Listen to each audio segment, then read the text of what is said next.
Okay, Ghana was for highest FA TV so Asante Kotoko home sem na yede ba no Asante Kotoko after say work of Morroco with that club athletic be say 1-0 yentimi ante the Crash Sports Stadium no kuma sa Asante Kotoko be bom ketemu enso e dia ko Morroco na omo the second leg no enso e di akosese so kama yede 20-man squad no e de ba e was FA TV so.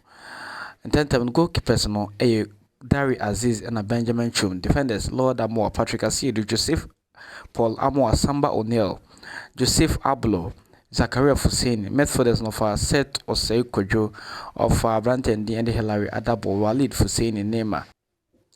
Walid Fussein in Nema, Emmanuel Entry in a Hubert Jew, and a forward no offer Albert Amor Marfin Donzo Amidu Aqua, Inus Adams, na Philippa Amo.